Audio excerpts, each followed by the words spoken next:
atmosphere to fashion well-rounded personalities who are people of thought, people of freedom. Powered by spirit of inquiry, they move into the world on wise words and firm foundations. Each day, they pave a path that arches forward for themselves and those that will follow. At RKU, we make worlds meet. We craft trailblazers who shape better futures. We look forward together, standing firm on today's lessons and the possibilities of tomorrow. For the world is not our oyster. The universe is.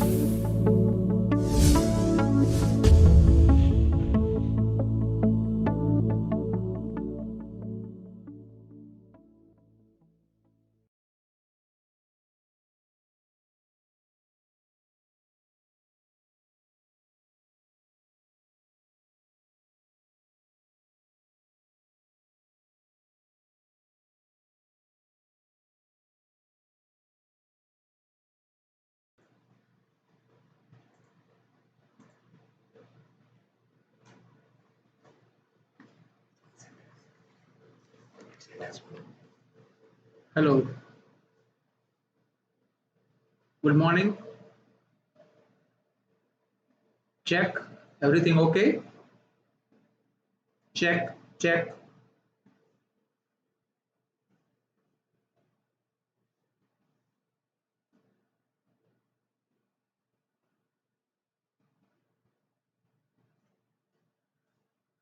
Okay. Hello, good morning, everyone. Uh, my name is Dr. Chintan Rajani, and I am the Deputy Director of School of Management, RK University. First of all, I thank you, all the participants, for registering for this webinar on professional etiquette for success. So, in this 1 hour, we hope that we can able to guide you about what are the current level of employability skills among the graduate of different courses and what are the key skill set desired by the employers.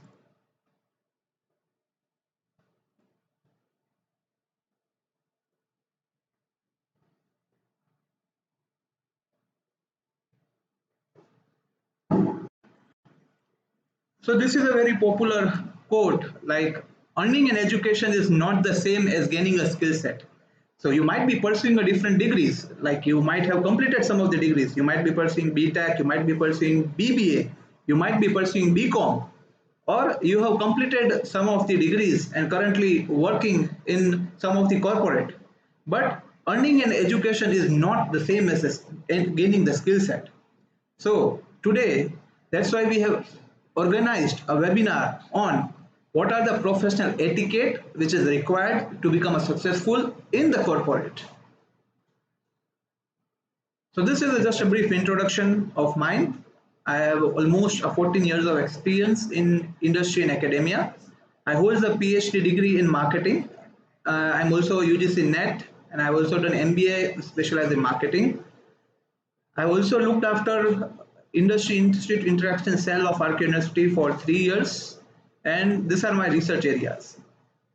So I will quickly move on that what we are going to cover today. So these are the agendas of today's webinar. First, we are going to show you some of the statistics about higher education institutes in India. Post that, we are going to learn about the key statistics about level of employability skills among graduates of different professional courses. Then we will discuss about professional skills which are desired by the employees and what are the other professional etiquettes which are important for the success in the corporate world. Then I have analyzed that out of 400 students who have registered, good number of students are freshers or they are pursuing their degree currently. So I have also included one slide to just guide you that what are the common reasons for the rejection in an interview so that you can avoid that blunders while appearing for your first interview. And then it will be followed by question and answer. So let us have an outlook of higher education system in India. So basically, like if you think about any commodity or service, it is again generally based on the rule of demand and supply. In order to have a smooth transition, we should have a balanced demand and matching supply to maintain the equilibrium. So again, in the field of higher education, where we are seeing that n number of graduates are enrolling for pursuing their graduation or post-graduation courses every day, what is the status of Indian higher education system? What is your opinion? Is there a scarcity of talent or there is a surplus of talent? That means there is more supply than the demand. So that is the again $1 billion question which we are supposed to answer today, that whether there is a scarcity of talent or there is a surplus of talent. So to give a rationalization on that, we are going to look on some facts and figures. So these are some of the important questions to ponder or think, that how many colleges and universities are there in India? How many students are enrolling for higher education, that is degree program, each year? How many jobs are available in the market? Which degree or professional course is most sought by the employers? Which states are having the highest employment rate? And many other related questions which we need to think carefully, because we are pursuing currently some professional degree. And these are very important questions if we are serious to make our entry in the corporate world in the near future. So let me answer some of the questions, like how many colleges and universities are there in India? So as per the AISHE report of 2018-19, there are total 993 universities across India. And if you look about the number of colleges, it is more than 41,000. Apart from that, there are standalone institutes like IIMs, IITs, NIDs, and that sums up to 10,727. So just look at the competitive scenario, right? At how many universities, colleges, and standalone institutes has been flooded into the Indian education system. But one of the gleaming thing is our gross enrollment ratio. That means how many students are enrolling for the higher education after completing their schooling. So that is 26.3 as per the latest report. So it has been significantly or gradually improved from 24.3 from 2014-15 to 26.3. So again, we need to encourage our brothers and sisters and friends to do not restrict their education till the schooling, but enroll for the higher education. This is again a picture which we need to look carefully, that how many students are enrolling in India each year. So you can just look that every year there are more than 37.4 million of students who are joining. That means more than 3.7 crore students are enrolling each year for higher education. So it has been significantly improved from 3.4 crore in 2014-15 to 3.740 crores in 2018-19. So this is the level of competition. If we look about different UG courses enrollment, then we can see that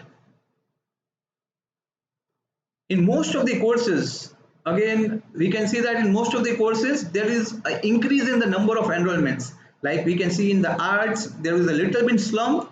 In BSc, again, there is a little bit slump. In BCom, again, there is a marginal increase in number of students as compared to 2017-18. BTech, there is a huge slump. Previously in 2014 and 15, almost more than 42 lakh students are enrolling, which was currently reduced to 37 lakhs. Again, B.Ed, the number has been increased. Same thing with BCA. You can see that apart from BTech, which has been significantly hurt, rest of the courses have either maintained the status quo or the number are increasing who are enrolling for the higher education. Same thing with the PG courses. As we can see that in the arts, the number are increasing. In Masters of Business Administration, the numbers are increasing. The enrollment in the Commerce, Masters of Commerce, the numbers are increasing. In MSc, the numbers are increasing. Only the decline we have observed in enrollment of MTech, that means Masters of Technology, which was the number of enrollment was there almost more than 2.89 lakhs, which has been reduced to 1.35 lakhs in 2018-19. So this gives you the glimpse of the competitive scenario, that how many students are enrolling each year and how many colleges and universities are there across India. Since I belongs to the state of Gujarat and there are many students who have enrolled from the Gujarat, so I just want to give them the glimpse of competitive scenario in Gujarat. So there are 72 universities, more than 2,200 colleges, 308 standalone institutions, so sum ups to 2590 plus institutions which are offering higher education degrees or programs, and more than 11,35,000 students are graduating from Gujarat every year. So imagine the level of competition. It was huge. So how many of you think that there is a scarcity of jobs in the market? This many numbers of graduates and postgraduate students are passing every year. So are they all get employed? All are getting the job. And if some of them are not getting the job, then what was the reason behind that? Like, is there a scarcity of job or there was some another reason? To answer these questions, I'm going to unfold you some of the key statistics from India Skills Report. This is a very authentic report which has been conducted since over the years. These are the different institutes or bodies who have been involved in this India Skill Report. It was led by VBox, which is an assessment company, then TAGD, which is a People Strong HR consultancy, then CII, UNDP, that means United Nations Development Program, AICTE, and Association of Indian Universities. All are partnering in conducting this India Skills Report. So all the data which has been published in this report are very authentic. So let us have a glimpse of some of the important statistics from this report. So how has employability changed over the years? So good news is in 2014, the employability of overall the students who are passing with a degree of graduation was just met to 33.95%, which has been increased significantly to 46.21% by 2020. Which domains have more employable talent? So here we can see that in BTech, the graph have been little bit reduced from 51.74% to 49%, but there is a huge degrowth from 2019 to 2020. In MBA, the picture is very good. The employability skills has been improved from 41% to 54% by 2020, and huge growth from 2019 to 2020. Same way with all other rest of the bachelor courses, we can see that there is a significant improvement in the employability talent or employability skills in bachelors of arts, in BCom, except in BSc, there is a slump. There in 2014, 41.92% of students who are passing are employable in nature, which has been reduced to 34%. In MCA, again, the picture was the same. The employability skills has been reduced from 43.62% to 25%. In Polytechnic, it has been increased, and in BPharm, it has been declined. So again, from this, there is a very serious picture which emerged that employability skills is currently a challenge for the corporate people. Gentlemen, there is no scarcity of jobs, but there is a scarcity of students who are employable in nature. So they lack in some of the skills which are desired by the employers. Again, there are some more interesting statistics which I want to share from that report, like which are the sectors which hired the most. If we look at the last 3 years, then BFSI, that means banking, financial services and insurance, and retail was a significant recruiters in 2018.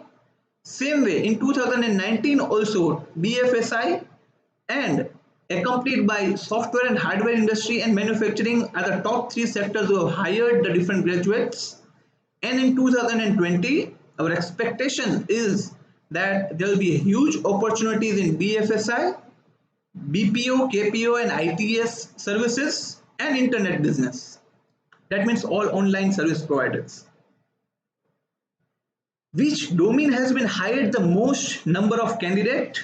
Then there is a good news for engineers, again, out of total recruitment which has been done in India, 31% of them are engineers. 26% of graduates used to get absorbed in different firms, followed by management graduates. Almost 17% of the management graduates used to get absorbed by different firms. And there's a gray picture for undergraduate or equivalent and ITI, like those who are holding the ITI degrees. But the significant recruitment was done for the BE and BTech students. Which are the states with a maximum supply of employable talent? This is a very interesting figures. Here we have just captured the top 3 states. Like we can see that in 2014, Punjab, Haryana and Delhi were the states from where a recruiter are getting a maximum employable talent, but which has been changed in 2015 to Delhi, Orissa and Uttar Pradesh. If we look at the recent years, then in 2018, Andhra Pradesh, Delhi and Gujarat were the top three states from where recruiter has find the maximum employable talent. In 2019, again Andhra Pradesh was there in the list, followed by Delhi and Uttar Pradesh. And in 2020, as per the report, Maharashtra, Tamil Nadu and Uttar Pradesh are the top 3 states from which the maximum supply of employment talent are there. These are the domain-wise employability skills. As we can see that in MCA there is a significant improvement. Same thing with BSc and engineering. But there is a slack or slump from 2018 to 19 in MBA, BA, BCom and polytechnic courses. Again, if we look at this very important statistics, that state-wise highest employability, which state are producing highest number of employable talents, then we can see here that Maharashtra, almost the graduates who are passing from Maharashtra, 67.99% of them are employable, followed by Tamil Nadu, Uttar Pradesh, Andhra Pradesh, Karnataka, Telangana, Delhi, Rajasthan, West Bengal and Gujarat. So these are the top 10 states from where recruiters are getting the highest employable talents or candidates. Now in this survey, one interesting statistics or the things has been captured from the employer side, like intent of hiring in the next year. So these are the figures, like which sectors are planning to hire in upcoming years. As we can see here that almost majority of the openings are there in e-commerce industry. Almost 55.60% of the recruiters have said that they are planning to hire a new employees in 2020, followed by banking, financial services and insurance. Then BPO, KPO and ITS, almost 20 to 30% of the players are planning to recruit. But there is a very low recruitment which we can expect from the manufacturing, telecommunication and allied industries, pharmaceutical industries and automotive industries. So this will be very helpful for the students who are graduating in 2020, that in which sectors they can look for the opportunity. In the survey, they also tried to capture that what kind of graduates they are planning to hire. So engineering and graduates are high in demand. As we can see that in 2019, 23% of the engineers has been hired. Out of total recruitment, 23% of engineers were there, which has been increased to 31% in 2020. And same thing with the other graduates. The figure has been improved from 22% to 25%. Again, what are their expectations regarding work of experience for the candidates which they plan to hire? So again, for the freshers, there is a little bit of bad news, because most of the recruiters prefer to hire a candidate with some experience. So as we can see that almost 41% of recruiters are hiring candidates with an experience of 1 to 5 years, followed by almost 28% of recruiters say that they want to hire mid-level managers like with an experience of 6 to 10 years. But again, 15% of recruiters also want to hire the freshers in 2020. So candidate with 1 to 5 years of experience is in maximum demand. So these are some of the interesting statistics which I thought will be very useful when we talk about like all the professional courses and intent to hiring in the upcoming years. Now, why there is a significantly low preference for hiring the freshers, right? So, are they lacking in the employability skills? The answer is yes. So again, there is a very interesting, hilarious mime which I came up. So I put it in the slide that today's most of the students who are pursuing their degree, or the today's young generation think that the biggest degree which they can achieve is searching through Google. So there is a very interesting statement you can see here that once I learned how to use the Google, isn't that all the education I really need, because Google has answer of all the questions. So gentlemen, recruiters have some other expectations as well. So in upcoming slides, we are going to learn about professional skills which are desired by the employers. So I have gone through many survey reports, right, which have captured that what are the top 10 skills or top 12 skills which are desired by the employers. I've referred to the reports of World Economic Forum, Forbes. I also referred to the reports of Monster and Times Jobs, and the common 10 skills which was preferred by most of the employers and which has been cited in most of the reports. I'm going to display that skills in the subsequent slides. So first skills which was touted nowadays is data and information literacy. Friends, data has become every organization, it is a very important asset, and it is considered as a fuel for the fourth industrial revolution. So a candidate who are looking for a job must have a very good competency of how to analyze the data and retrieve information out of that. So that's why, like Barack Obama has said, that literacy is the most basic currency of the knowledge economy. So organizations are looking forward to employ individuals who have a data literacy and the skills to turn that data into a business value. So that is the first skill which was preferred by most of the employers nowadays. Second skill which was cited or touted by most of the employers are critical thinking, ability to think critically. As we can see that nowadays being a critic has been valued like anything.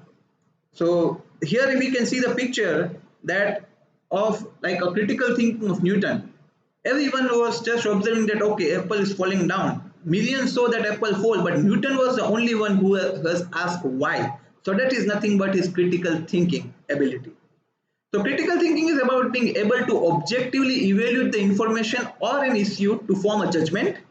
And employees who are open-minded yet able to critique the quality of information are desirable nowadays. So second important skill which was cited by the employers, most of the employers, is critical thinking.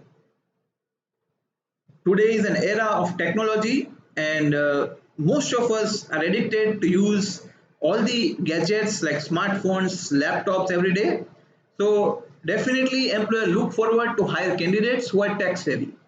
So we all know that these are the buzzwords nowadays like artificial intelligence, Internet of Things, virtual reality, augmented reality, robotics, blockchain, and many more. That will be a part of every worker's life, and irrespective of the industry, whether it is a manufacturing industry or pharmaceutical industry or a law firm, this will going to sustain for a longer time.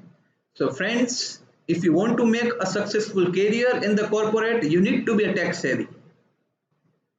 Creativity. Again, the first most cited skill among the employers are creativity. Regardless of how many machines work beside us, humans are still better at creativity. And it's essential that creative humans are employed by the companies to invent, imagine something new and dream up a better tomorrow. So that's how like we are seeing all kind of innovations, new business models, disruptive technologies, all are nothing but the outcome of creative human brain. And that is why most employers cite that employees which they are hiring must have a creativity among themselves. Friends, from this COVID-19 experience, as we can see, I must congratulate you, all of you, those who are right now watching this webinar, that you are adapted to the current requirement. So you have a skill of adaptability and flexibility, and that is one of the most cited skills among most of the recruiters. So survival to fittest is the rule which is currently prevailed in the industry. So as quickly as world is changing, the half life of the skills which you have acquired will be gone by tomorrow. So the people need to commit to learn new skills through their careers and know how they can adapt to the change. So one also need to develop an art of unlearning the skills which I already learned. So we need to learn the skills which was required by the industry currently. For example, one of the need which has been emerged currently is that whether you can be habituated to attend the online meeting. Can you able to learn from the online resources?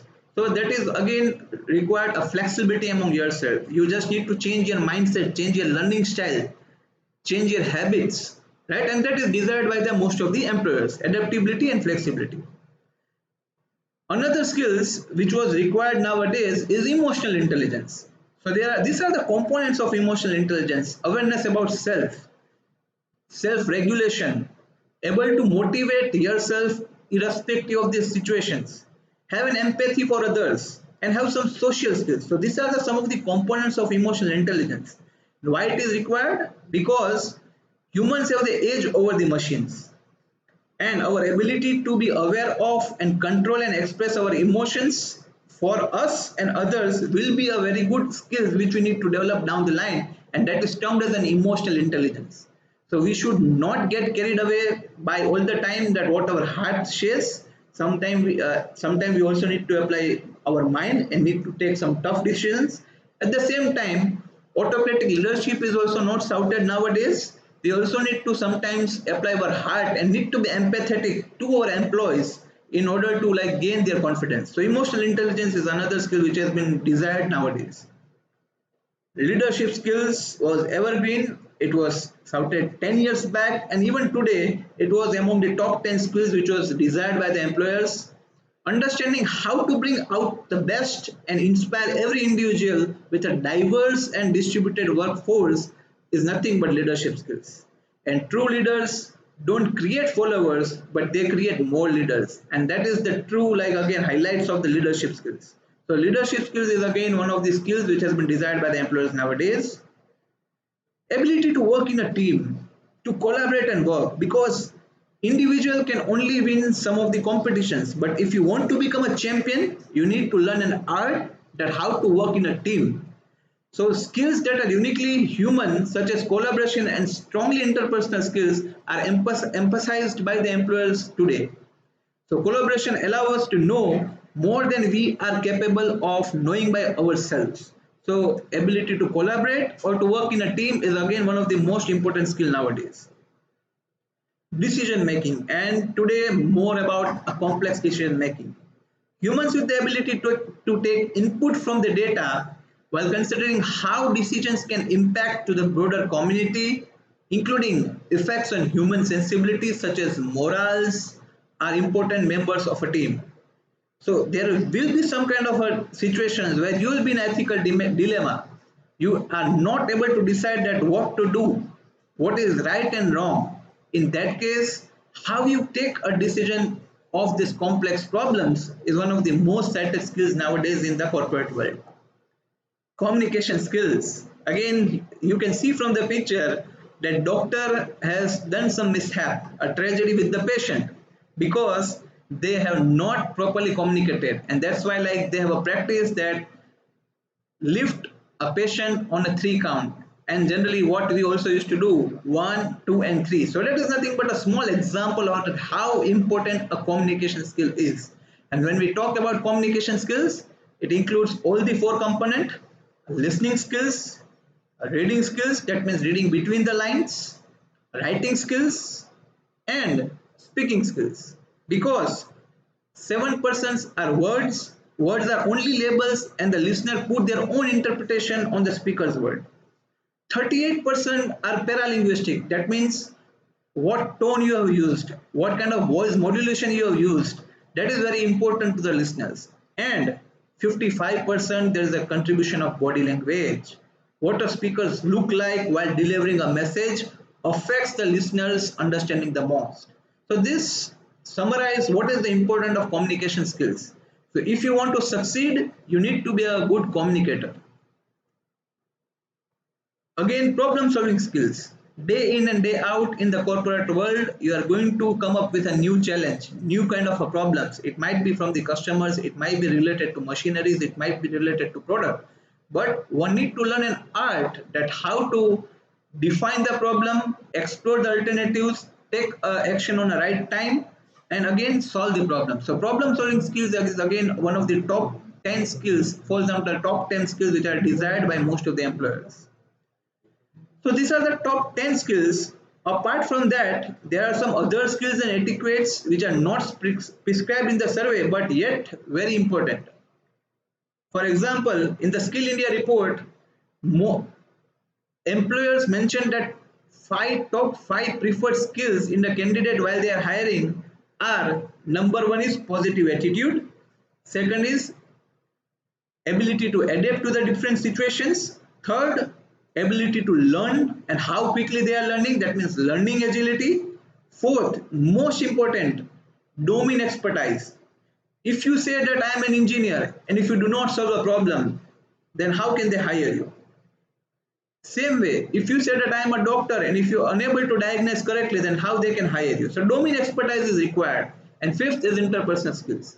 So this was not covered in the previous surveys, but yet very important, and that's why it has been mentioned in the Skill India Report 2020.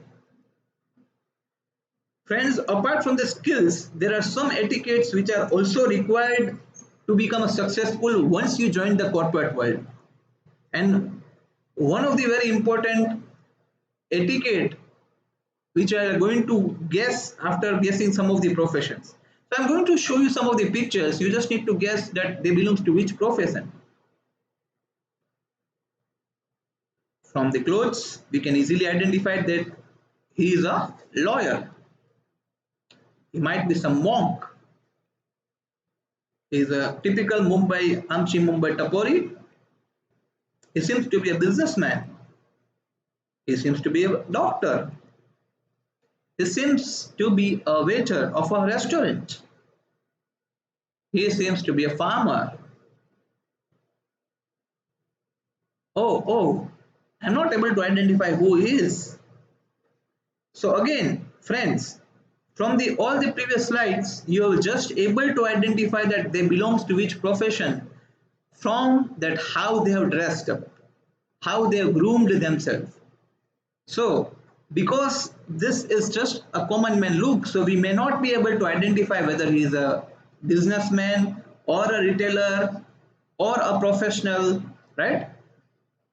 But again, if you look at her, you can easily identify that she might be an executive in some of the company. He seems to be a salesperson or executive in some of the company. So grooming is very important etiquette when you start working with the corporate, because the way you dress speaks a volume about who you are as a person. So whenever you enter a room for a first time, it takes only a few seconds for a people you have never met to form a perception about you and your abilities, and that is from nothing else but from how you have dressed up yourself or how you have groomed yourself. So there are some things which we need to take into consideration about the grooming. So there are some brief do's and don'ts about the grooming for men's. So what kind of shirt we should wear? So as a rule, the simpler is the better one. Colors like white, off-white, pale or blue or even any light color shirts are preferred. It is more important that you put up a button up to the collar button. Same way with the trousers. They should preferably a dark. Now you may wear a beige or a dark colored shirt with that. Try to have at least one pair of black trousers. Trousers may or may not have a plate. So these are some of the good colors which you must have on your wardrobe. Again, same thing with tie. To play it safe, choose a traditional silk tie. No loud colors or patterns. Try to avoid all kind of funky ties. Socks, choose a color that coordinates with your trousers, usually black, dark gray, dark brown and dark blue. As a thumb rule, do not wear a white socks. Shoes, wear a good pair of leather shoes, black or brown or tan shoes will be okay. Polish your shoes every day. Do not wear wooden shoes or sport shoes if you are planning to enter into a corporate world or currently working in a corporate world. Belts, wear only formal belts with a slick buckle. As a thumb rule, match your belt with your shoes. Avoid this kind of a Superman and He-Man kind of a buckles. Watches, preferably wear the leather strap watches, or if you wear a metal strap watch, make sure that it fits with the wrist well. There are some guidelines for the grooming of the woman. So in attire, you may wear salwar kameez or formal shirt or trousers. Preferably choose small prints or self colors. Avoid plunging necklines, sleeveless or tight-fitting clothes. Again, there are some thumb rule for shoes and sandals. If you are wearing a shoes with 1.5-inch heels are standard. You may wear a pair with a small heels or a flat pair.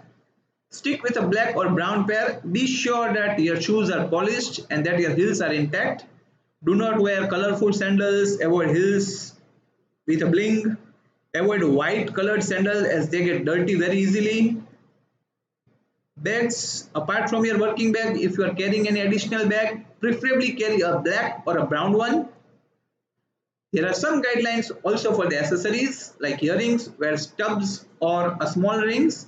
Try to avoid hoops or danglers. In rings, keep them simple and not a chunky one. Chains, you may wear a thin chain with a small lockets. Do not wear ornaments which are very chunky or very glossy in nature. Avoid chunky bracelets or too many bangles. So these are some of the guidelines for accessories. So next important etiquette is deportment. Now you might be wondering that what is deportment? It is nothing but the manner in which one conducts oneself.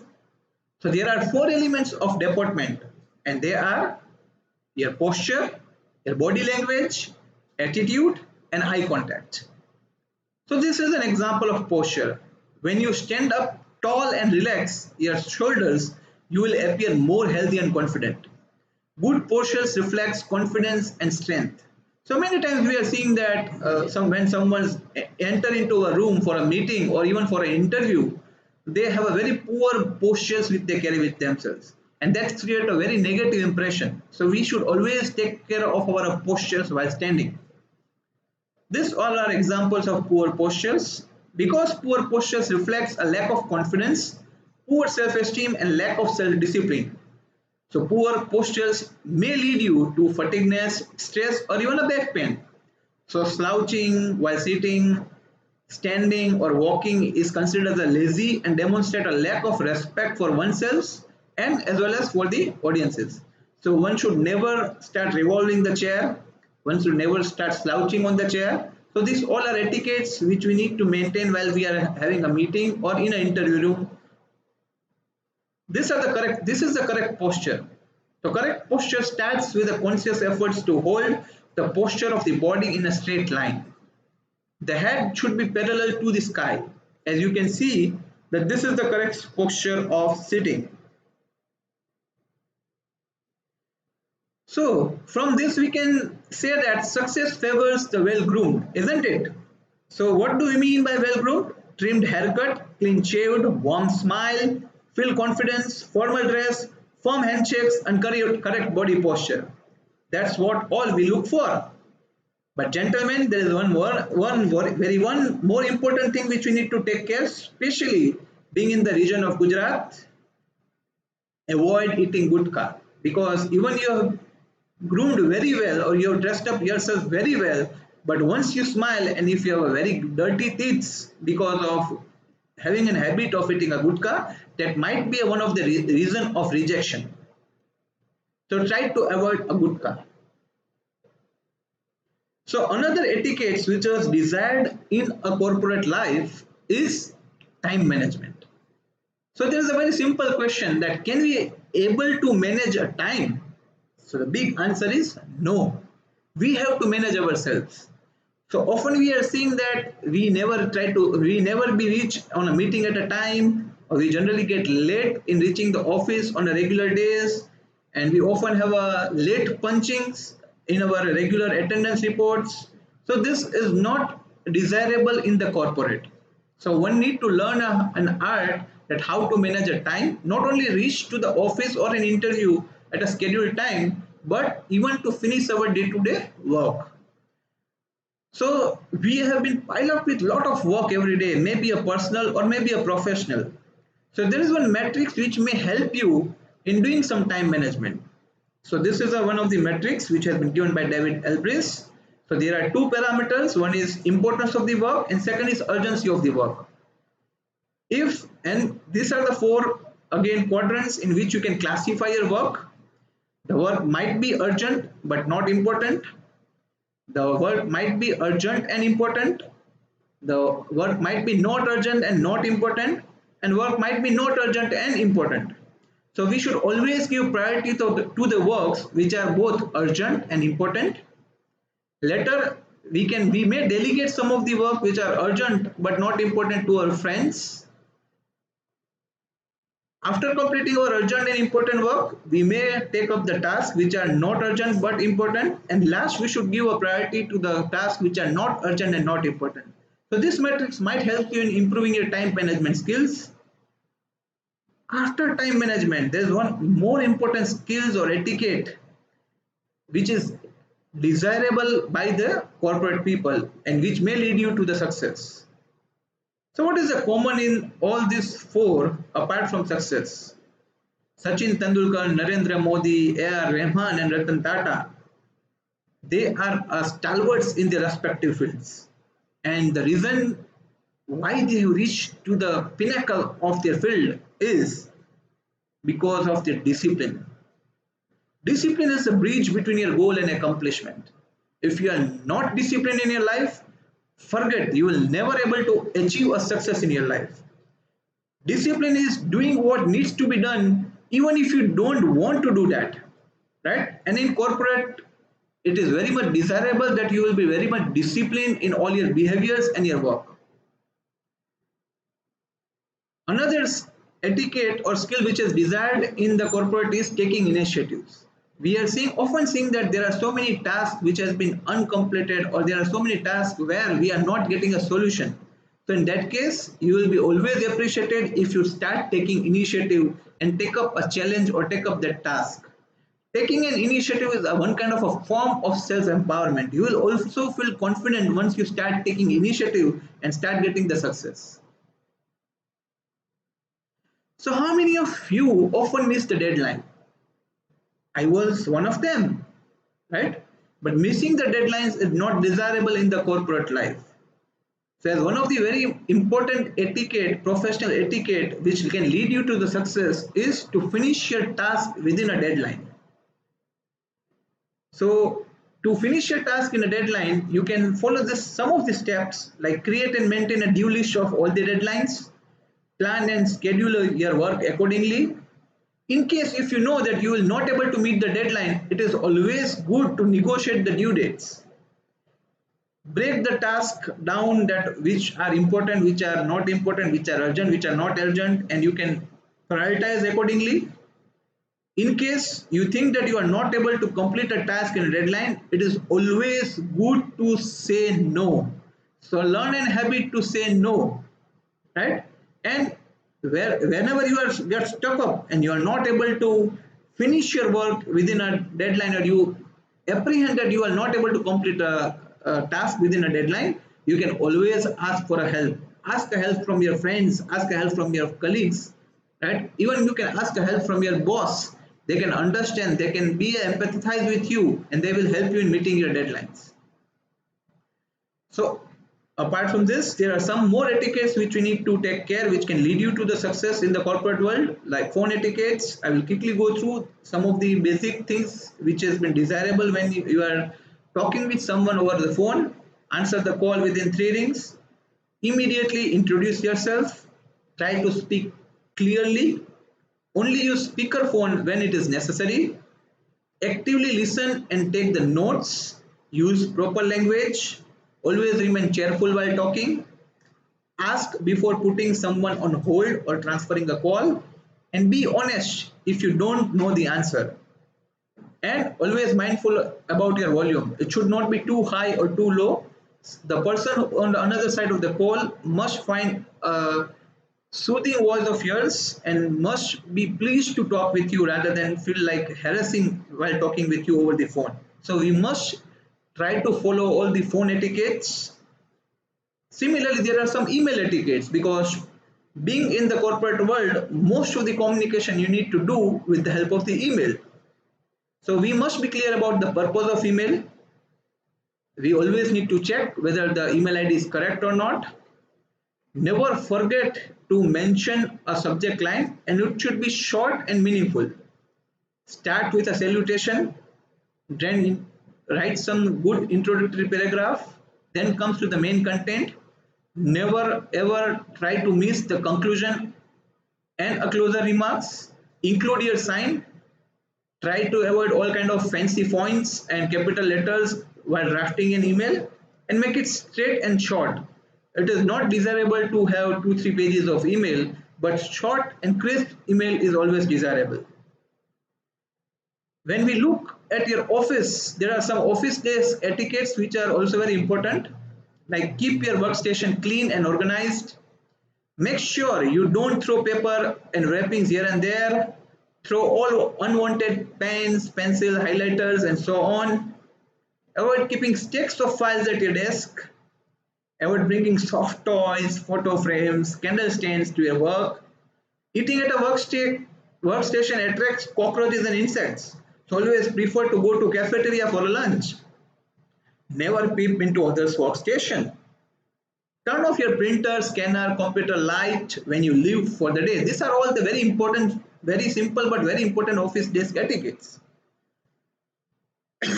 Apart from that, there are some workplace etiquettes like respect others' need to work, be aware of the smells, keep noise and distractions to the minimum, be tidy, always give respects to the other's space, be at home when you are sick, be considerate, be tolerant, and think like a team. So these are some of the basic workplace etiquettes which you need to keep in mind while working in the corporate. Just excuse me.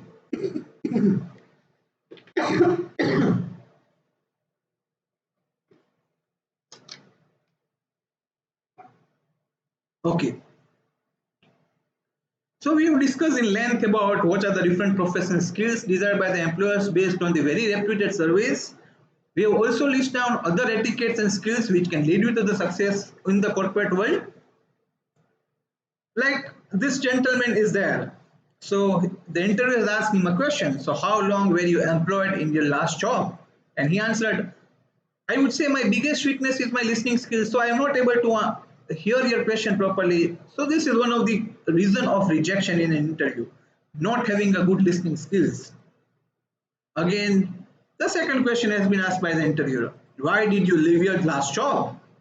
Then the candidate answers, the company relocated and didn't tell me where. So I was the jobless now. Even though it is hilarious, but it gives us a very important thing to us that there are some of the basic silly mistakes which we are doing while appearing for an interview.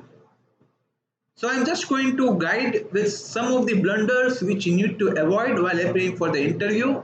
There are many graduates or freshers who are attending the sessions. So I think that this will be helpful to you.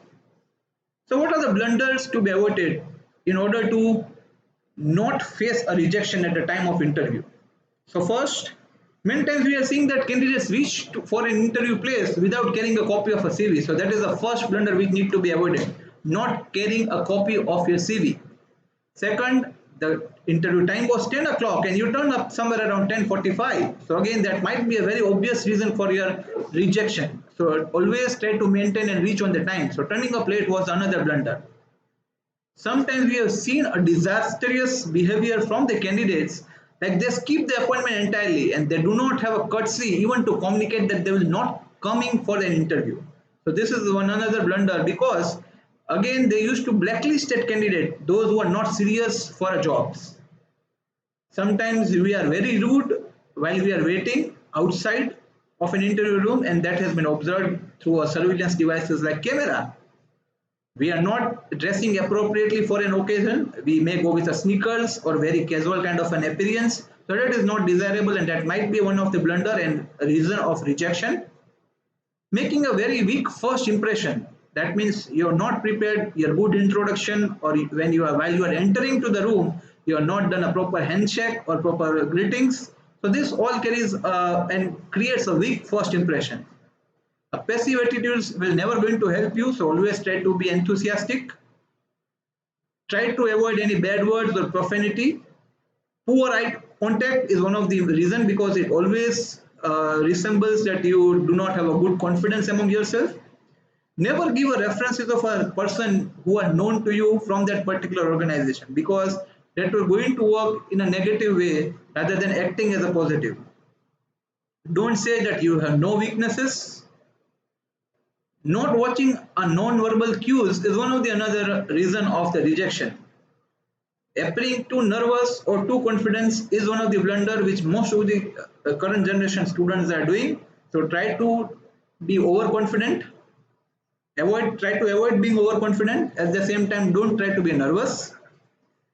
And the last but very important, most of the time we are seeing that candidates just walk through the office without having a proper homework which has been done, without knowing the job profile or without knowing anything about the company. They simply go to the interview room, and when interviewer asks that tell me something about the job profile or tell me something about our company, and they do not have any answer. So these are some of the basic blunders which has been done by the candidates. Even sometimes I have also observed that candidates are, without knowing that whether they have been selected or not, they're asking about the leave policies, they're asking about, like, again, what will be the salary, and some of the foolish questions they used to ask at the time of the interview.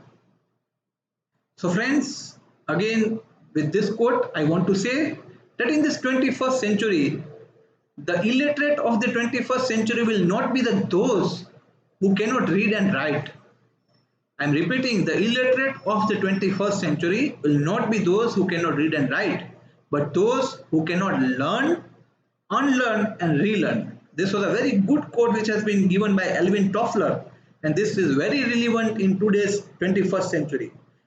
We should never be complacent after passing some graduation degrees and adding some skill set during your graduacy. Learning is a lifelong process. We always need to learn an art that how to unlearn the previous learning and again relearn the new skill set which is desirable in the today's era, or which is desirable by the corporate and which is desired for the success. So with that, I'm just going to show you that which are the emerging job areas where you need to relearn or develop your skill set in order to get a success. So in the Skill India report, these are the 5 emerging job areas which there will be a huge demand in upcoming 5 years. One is in data science and analysis. Second is in digital marketing. Third, robotics, process and automation. Fourth, human-centered design. And fifth, compliance. So friends, do not get discouraged. Like, learning is a continuous process, and you always get an ample opportunity to reskill yourself. In reskilling yourself, you can learn some new skills, add up some new skills in order to get success and grab all these upcoming opportunities down the line. So in sum, I just want to say that degree, knowledge, certificates, this all will lead you to the success, but the contribution is just 15%. One of the major contributor to the success in the corporate life, which is 85%, is nothing but attitude, attitude, and attitude. So develop a positive attitude, try to gear up yourself to add new skills in your life, accept the challenge, and always think with a positive attitude that yes, you can do it. With that, I wish you all the best for all your future, and I do hope that this session has added some value and you might be aware about what is the competitive scenario right now, what kind of employment opportunities is there, where we are lacking, what are the professional skills desired by the employers, and how you can plan for your success. So I request you all to make some goals for yourself, plan that what kind of skills you need to acquire down the line, and I'm very sure that success is waiting for you on the way. Thank you. Now friends, If you have some question answers, please put your questions on the chat box. I will take up some of the questions and will try to answer in my best possible way. If I will not able to answer your questions, you have my email ID. I'm repeating my email ID again. It's chintan.rajani@rku.ac.in. You can always mail me up your questions or queries and I will try to answer at my best possible way. So I'm just now going to take some of the questions from the chat box.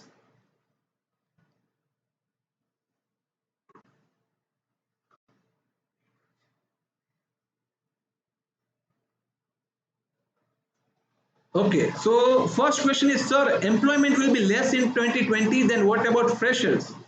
Friends, as you all know that this is an unprecedented situation which we are facing because of COVID-19. So there will be definitely job market will be impacted, but it will not like there will be no job for the freshers. You just need to align with the opportunities which will be available in the market currently.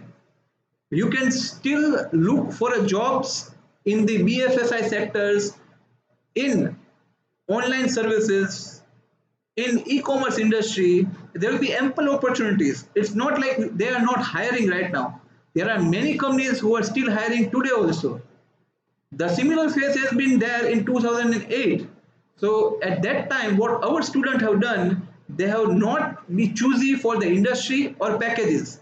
They have just evaluated the job profile. So if you get a good job profile where there is a good opportunity to make a career down the line, you should grab it. So there will be definitely some mutant hiring in 2020, but it doesn't resemble that there will be no hiring at all.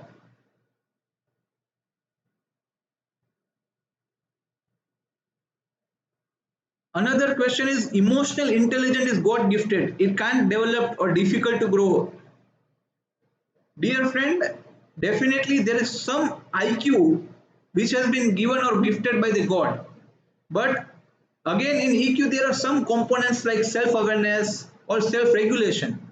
So if you are aware about your skill set or the triggers which may like act to for a negative kind of a behavior, right, and if you can regulate that by yourself by doing some of the tricks and trims, then definitely you can be emotional intelligent. So I may not agree that emotional intelligence is 100% God gifted. If you are conscious about your behavior, if you plan it properly that how to improvise it, you can improve your emotional intelligence score. I will advise that there are free emotional intelligence tests which are available online. You may give the test and try to evaluate in that in which particular component you are lacking and improve as an emotional intelligent.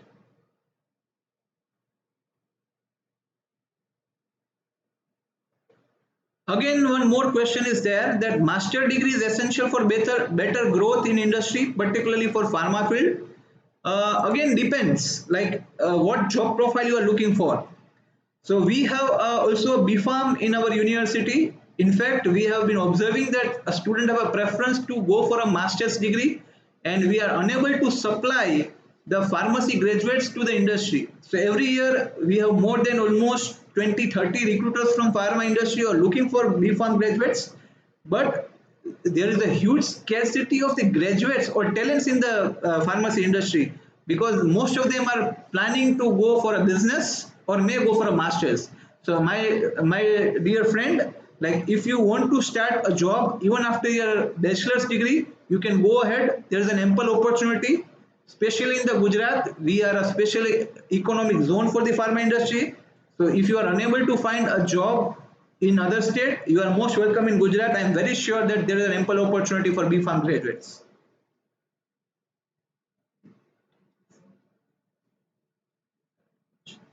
Another very interesting question which has been asked is Indian education teach us everything of our domain which is desired in industry?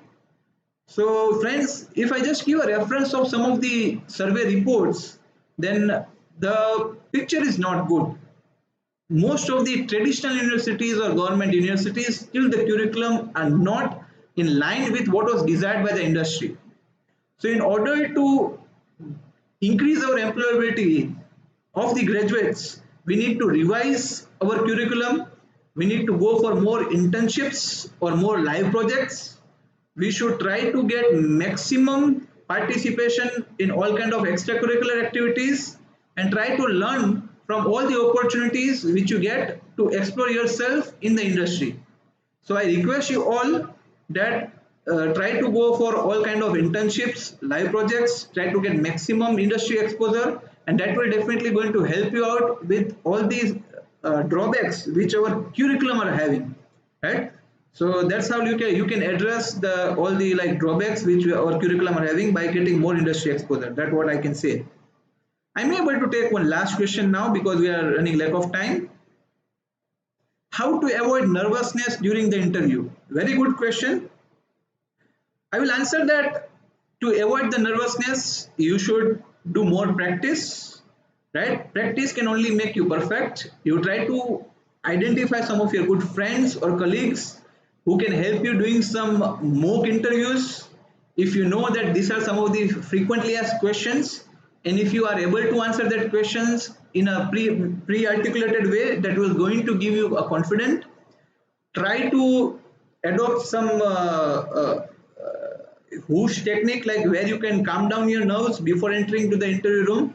Whenever you are entering the interview room, always maintain a good smile and try to have a good eye contact with the interviewer. That will automatically gives you a confidence. And gentlemen, one more advice: most of the time we are seeing that even the interviewer want to make a candidate a comfortable one. So they generally start with the question like, tell me something about yourself. So if you have prepared a good introduction about yourself, you may able to calm down your nerves by giving a very good and correct answer of the first question. So prepare a good self introduction, do some more mock practices, and enter the interview with a smile, and that will definitely going to help you out in avoiding your nervousness. Thank you very much. There are a couple of more questions, but because of lack of time, we may not able to take all of them.